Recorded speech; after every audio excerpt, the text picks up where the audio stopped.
whether it's Microsoft or Google. I mean, so many people that have really hit big have gone against the tide. It may seem like you have no chance. It may seem like it's over.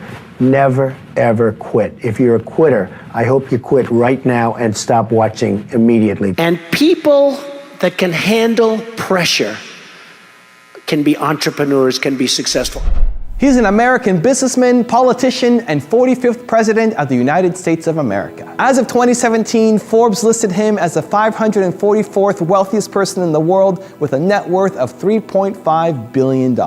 His presidential campaign received unprecedented media coverage and international attention. He's Donald Trump, and here's my take on his top 10 rules for success, volume 2. Rule number 2 is my personal favorite, and I'm curious to figure out which one you guys like the best. Also, guys, as you're watching, if you hear something that really resonates with you, please leave it down in the comments below, put quotes around it so other people can be inspired by your sharing. And also, when you write it down, you're much more likely to lock it in for yourself too. Enjoy.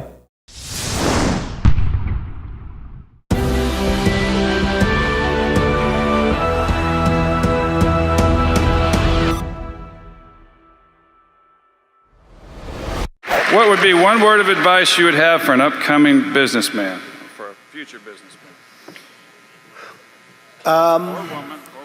Knowledge. Knowledge. But if it's one word's very hard for that, but the word is knowledge. But you get knowledge through experience. One of the things people talk about is luck. And I do believe that people are lucky, and some people are luckier than others. I do believe that. But there's also an expression, the harder you work, the luckier you get. And I can tell you 10 instances where I didn't quit when it was 1990, the world was coming down, the debt markets were, everybody, all of my friends and enemies were going bankrupt. I never did. And the times were actually just terrible. And even today, you look at times and you see what happens and you have to learn. But the word luck is very interesting. But if I didn't work really hard, I probably would not, almost definitely would not be here today. And unless you had me up as a man who at one point was successful, but let's see what a loser looks like. So you have to work hard, because it is true, you can develop luck through hard work. Your first book, The Art of the Deal, begins with a simple sentence that many people might find hard to understand. You say, "I don't do it for the money." Can you explain that? Well, I do it because I love it. If I didn't love it, I wouldn't do it. I have bad days, I have good days, I have days somewhere in the middle. But the end result is I love what I'm doing, and I don't do it for the money. And I make money because probably I'm not doing it for the money. I do it, and I do it well. I'm the biggest developer in New York. I love building buildings. I have a lot of fun building buildings. The fact is, I do it for fun, I do it for game, I do it for sport. I happen to make a lot of money doing it.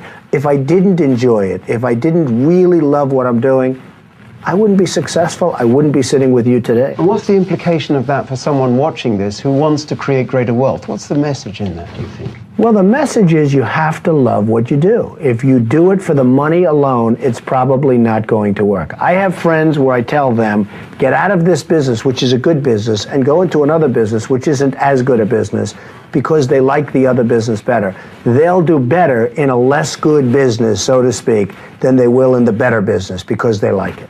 Going against the tide is great if it works. Now, it doesn't always work, and you really have to be smart to go against the tide because you're going against a lot of smart people.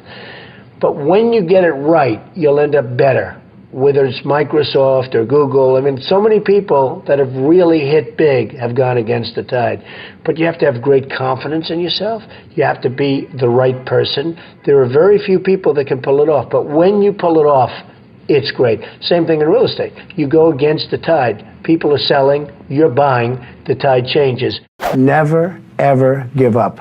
Just keep going forward. Never stop. It may seem like you have no chance. It may seem like it's over. Never, ever quit. If you're a quitter, I hope you quit right now and stop watching immediately because you'll never make it. Now, you own these incredible casinos and hotels. And the towers in New York City. You're going to build this world's tallest building now in Television City. When is enough, or will Donald Trump never be satisfied with the deal making and the acquisitions? Well, I'm like a lot of my friends from Houston. I just keep chugging. I mean, all you can do is just keep going. Life is is sort of a pretty short experience, and you have to maintain some kind of an equilibrium, and the way I maintain that is to work, and I enjoy what I do, I love what I do, and I hope I do it well, and so I just keep going forward, Dan, and it's so far it's paid off. Are you smarter than most people who would call themselves entrepreneurs? Do you work harder? What is the deal with you anyway? Well, that's an interesting question. I don't know if anyone's ever asked me the question, am I smarter than other people? I think that without a certain innate intelligence and without a certain drive, you're not going to be successful. I have a friend who was not successful at all, but was really up and coming. And he had a thing. He would only fly first class. I'm not saying do this because for somebody it won't work, but he needed that mentally. Right. He wanted to fly first class because mentally he wanted to think he was the best, and that's it.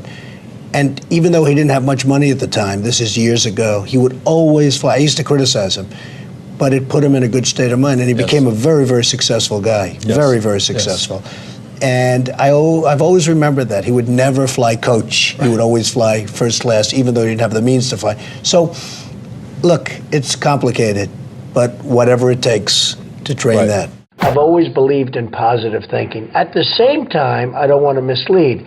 I also believe in aspiring, in terms of what you're doing, aspiring to protect against the downside. You can't just be this wonderful guy walking around, everything's positive, because unfortunately, that's not the way the world is.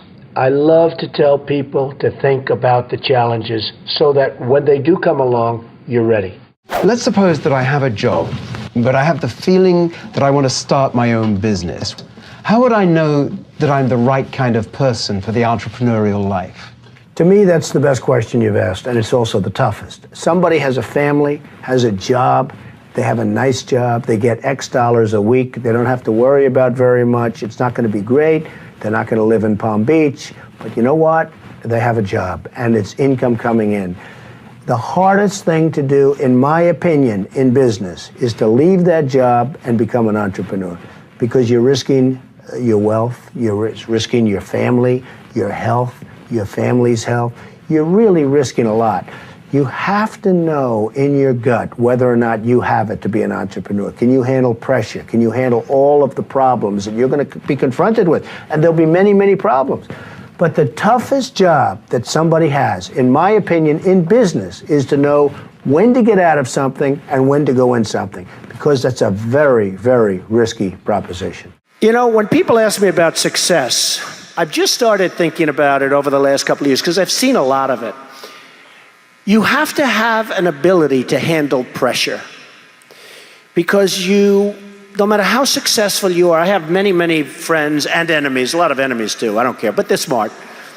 I have a lot of enemies, and I've watched people and I've seen it. And people that can handle pressure can be entrepreneurs, can be successful. Now, I have some friends that are really, really smart, but they can't handle pressure.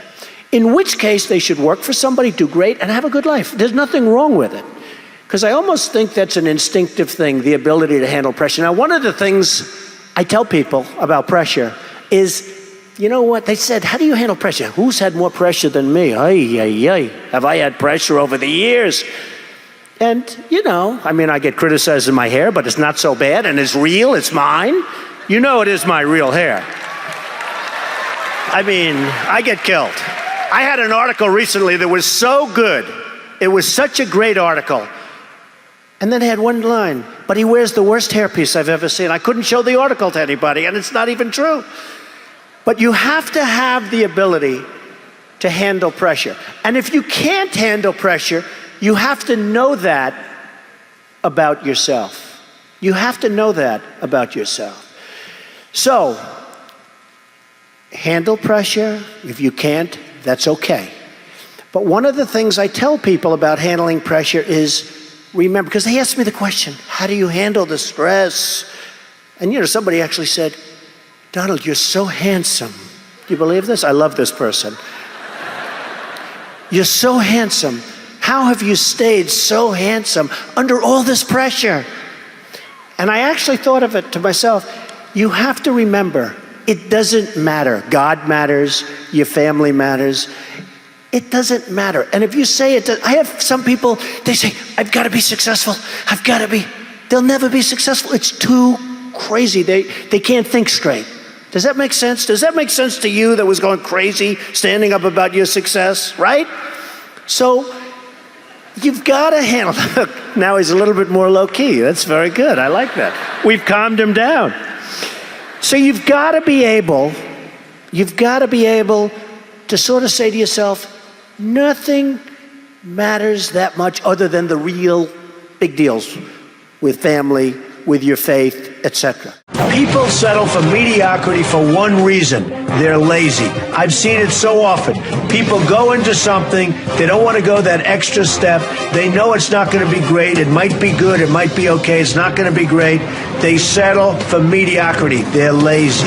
I have 5 children, but the 3 that are in business, and a lot of it's because of the success of The Apprentice, where they go on and people get to know Ivanka and Don and Eric.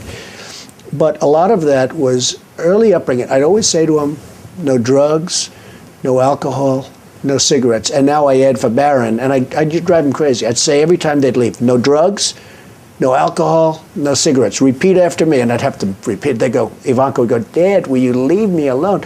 But I'd drum it into their heads. And you know, you have to get through those artificial barriers. I call them artificial barriers because you can do something about it until it's too late. Once it's in your system, it's very hard to stop. Like, I don't drink, and it's very easy for me not to drink. I tell people, what are you drinking for? What are you drinking for? And they don't even understand what I'm saying because it's so hard. How did you, it's amazing when people see you, they can't imagine. No alcohol. Oh, would I be in trouble if I was a drinker? With my life? No smoking. Yeah, no smoking. Well, I had a brother. No drugs. I had a brother, Fred, who was sadly an alcoholic, a serious alcoholic, and he was the best-looking guy you've ever seen. And he was much older than you. He was much older. He was 10 years older than me, 11 years older than me, and he was as good-looking a guy as you've ever seen. He had everything going. The best personality. I have like a bad personality compared to Fred, but he started drinking, and he also smoked a lot. But he started drinking, and I think it started in college, frankly, but it got progressively worse. And he was really unable to stop. And he'd always tell me, don't you ever drink. So he was much older than me, and it really has an impact, you know, when you have that kind of an age difference. But he'd point, don't you ever drink and don't you ever smoke. He'd add the smoking in because he smoked and he drank. And it hugely affected his health and hugely affected even his look and his, you know, the whole bearing. And every time he'd see me, he'd say, don't you ever drink and don't you. So I never drank. I mean, I really, when you talk about my father, I learned a lot from my father, but I learned a lot from my brother Fred. And he set an example. It wasn't maybe the example that people would think, but it really was, in its own way, an example. We met an adorable 10-year-old girl named Megan. Now, Megan was born with brittle bone disease. Hi, Megan. My name's Donald, and you probably don't know me, but I was watching Maury's show the other day, and I must tell you, you really hit me right here. I think you are so beautiful, and both inside and out. I had a little something, a little gift that I gave to Maury, who's a friend of mine, and a very good golfer. Don't ever play him in golf. He's very, very good, believe me. And I gave him a little gift for you, and I hope you and your mother have a good time with it. And you're very special, and you just keep it up and keep up that attitude. So good luck, and you stay in touch. So, Donald Trump, he has his name on more buildings in New York City than any other person. And besides that, he is one of the most generous people I know. And he wants you and your mom to have a very special check. And when we talk about Donald Trump, when he gives out checks, we're not talking chump change here. This is big time money. So look at that. Do you know how much that's for? Did you get all those zeros right?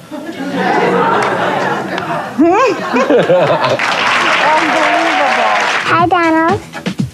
Good. I really wanted to say thank you very much. Bye. I told him that I thanked him, and he said, well, you're very welcome, and he told me to keep up the good work. Thank you guys so much for watching. I'd love to know, what did you think of this video? And in general, what do you think of the Volume 2 series? Leave it down in the comments below. Also, I'd love to know, what did you learn from this video that had the biggest impact on you? What did he say that resonated with you the most that you're going to immediately apply somehow to your life or to your business? Leave it down in the comments below. I'm super curious to find out. Finally, I want to give a quick shout out to Kelly Quinton. Kelly, thank you so much for picking up 10 copies of my book and sharing it with your friends. I really, really, really appreciate the support, and I hope you all enjoy the read. So thank you guys again for watching. I believe in you. I hope you continue to believe in yourself and whatever your one word is. Much love. I'll see you soon.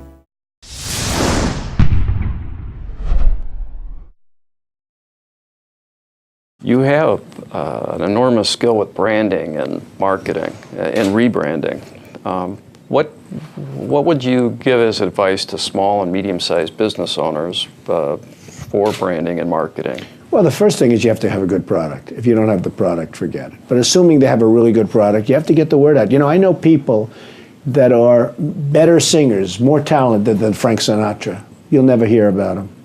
I know one in particular, a person who really is talented, always practicing, always rehearsing, and yet if the New York Times calls for an interview, no, I'm not ready yet, I'm not ready yet. They're never ready. You got to get out and do it. Also, you have to sort of let the press know that you exist. Getting good ratings on things, like I have golf courses that have high ratings, and then once you get the ratings, you got to let people know you have the ratings. It's a long process, and it takes a long time. It's really just a wonderful thing if you can have a mentor. Having a mentor makes a big difference in life. Now, you have to look around who's somebody that you aspire to be or to be like, but having a mentor is a wonderful thing. Something I do have to ask you is, what's it like to wake up and be Donald Trump? When you're shaving in the mirror and you're looking at yourself, you're an icon. What is that like? Well, I'm honored by your question, but I don't really think about it that way. I mean, I wake up and I do shave and I do use a mirror and all of that stuff. But, you know, I go to work. I'm in my office early. I leave late. I work hard. I employ a lot of people, lots of education, lots of everything I supply for people by giving them a check every week. Lots of health care, frankly, and it makes me feel good. I know a lot of people where a couple of my employees, their wives have cancer and they're being well taken care of because they have a good program under the Trump Organization, and I'm happy about that. So I just feel I've done a really good job. I've created a lot of quality, and I've given a lot of people jobs.